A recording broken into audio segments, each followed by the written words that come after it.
Chapter 10. Paul. Paul had the best seat in Mrs. Jewell's class. He sat in the back of the room. It was the seat that was the farthest away from Mrs. Jewell's. Mrs. Jewell's was teaching the class about fractions. She drew a picture of a pie on the chalkboard. She cut the pie into 8 pieces. She explained that each piece was 1/8 of the pie. Paul never paid attention. He didn't see the picture of the pie. He didn't see anything. Well, he did see one thing. Actually, he saw 2 things. He saw Leslie's 2 pigtails.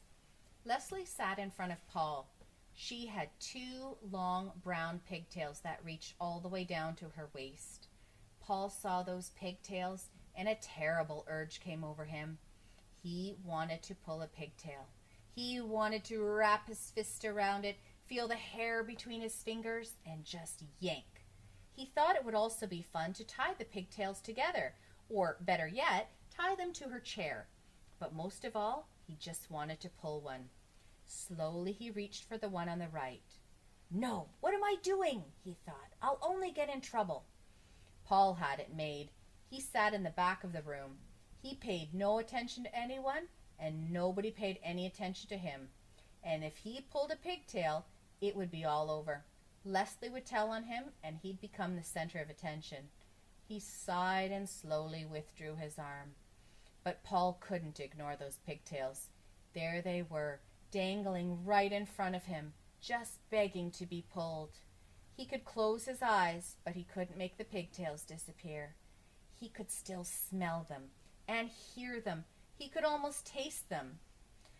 Maybe just a little tug, he thought. No, none. There they hung, easily within his reach. Well, let them just hang there, thought Paul. It would be foolish to pull one, no matter how tempting they were. None of the other children in the class pulled pigtails. Why should he? Of course, none of the other children sat behind Leslie either. It was just a simple matter of being able to think clearly. That was all. Paul thought it over and decided not to pull one. It was as simple as that. Suddenly, his arm shot forward. He grabbed Leslie's right pigtail and yanked. "Yeah!" screamed Leslie. Everybody looked at her. "Paul pulled my pigtail," she said. They all looked at Paul. I couldn't help it," said Paul. "You'd better learn how to help it," said Mrs. Jewells. She wrote Paul's name on the chalkboard under the word discipline. "Tell Leslie you're sorry." "I'm sorry, Leslie," said Paul. "Huh," said Leslie. Paul felt horrible. Never again would he pull another pigtail. Except there was one problem. He still wasn't satisfied. He had pulled the right one, but that wasn't enough. He wanted to pull the left one too. It was as if he heard a little voice coming from the pigtail saying, "Pull me, Paul, pull me." "I can't," Paul answered. "My name's already on the chalkboard under the word discipline." "Big deal," said the pigtail. "Pull me." "No way," said Paul. "Never again." "Aw, come on, Paul. Just a little tug," urged the pigtail. "What harm could it do?"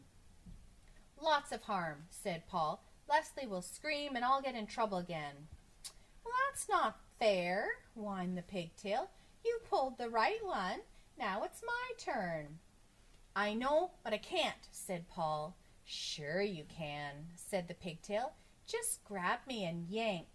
"No," said Paul. "It's not right." "Sure it is, Paul," said the pigtail. "Pigtails are meant to be pulled. That's what we're here for." "Tell that to Leslie," said Paul. "Leslie won't mind," said the pigtail. "I promise." "I bet," said Paul, "just like she didn't mind the last time." "You just didn't pull hard enough," said the pigtail.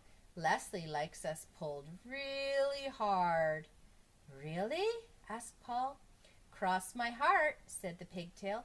"The harder, the better."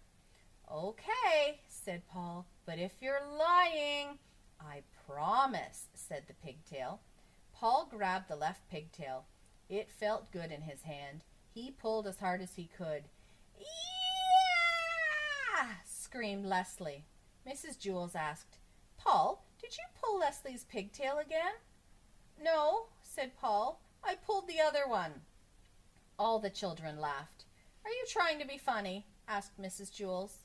"No," said Paul. "I was trying to be fair. I couldn't pull one and not the other." The children laughed. "Pigtails are meant to be pulled," Paul concluded. Mrs. Jewls put a check next to Paul's name on the chalkboard under the word discipline. But at last Paul was satisfied. True, his name was on the chalkboard with a check next to it, but that really didn't matter. All he had to do was stay out of trouble the rest of the day and his name would be erased. It's easy to stay out of trouble when you have the best seat in the class. In fact, Paul could do this every day. He could pull Leslie's pigtails twice and then stay out of trouble the rest of the day. There was nothing Leslie could do about it. Suddenly, out of nowhere, Leslie screamed, "Yeah!" Mrs. Jewls circled Paul's name and sent him home early on the kindergarten bus. Nobody would believe that he hadn't pulled Leslie's pigtail again.